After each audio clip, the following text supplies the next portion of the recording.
Can you tell me why the price of food is going way up? My daughter has 5 children, and they're reduced to eating noodles and rice and trying to stretch the budget. And I thought through phase 1 and 2, the prices would be frozen, but they are not. They are still going up. I don't like the present wage price formula. It's not working. It's loaded against the side of working people, and it's not protecting consumers. The Secretary of Agriculture said we should eat fish, but fish is $1.79 a pound. That doesn't help very much. The wage and price control program under Nixon is a very lopsided operation in which they've been fairly effective in holding down the income of working people and freezing the wages, but the price control part of it's been a disastrous failure, and you're reminded of that every time you go to a supermarket. Most of us feel that our property taxes are awfully high, and we'd really like to know what you have in mind to provide some relief. The ordinary family can hardly own their own home anymore, or their own business, or their own farm. I talked to a woman at Kenosha, Wisconsin during the primary election last spring.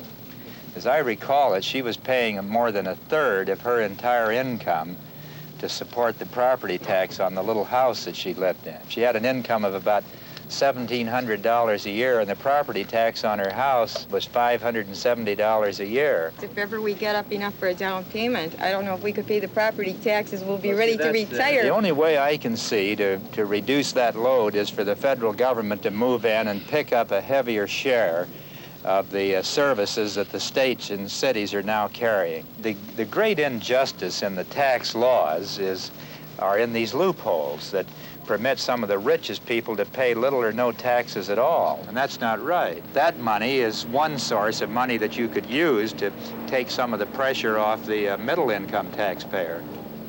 I'm a working man, and I work 40 hours a week just like everybody else. And it seems like if I get a Saturday, get a little overtime, let's say I get $70, $75. You know, exactly half of that overtime goes to taxes. I am really working for nothing. You ever ask yourself where that tax dollar goes? We used to run the United States government back in the days of Franklin Roosevelt on about $10 billion a year. We've spent $150 billion on Vietnam alone. We're spending $80 billion on the Pentagon every year. The President wants another $4 billion added on this year, beyond what we were spending last year on military operations.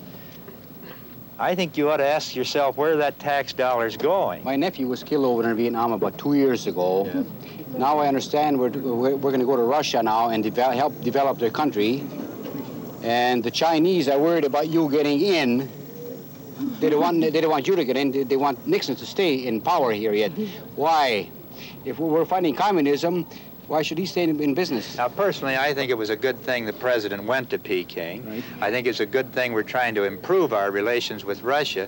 But why do we say that 15 million people in North Vietnam are a greater threat to the United States because they're communists than 800 million people in China or 300 million in Russia? This is the thing that doesn't make sense. I voted for Nixon in the 60s. I never voted for a Republican before until he come along and says he's going to stop this war, which he didn't. Now, all of a sudden, he's stopping it. Well, do you know who you're going to vote for this year? George McGovern! McGovern, Democrat, for the people. The people are paying for this campaign with their hard-earned dollars. Send what you can to McGovern for President, Washington, D.C.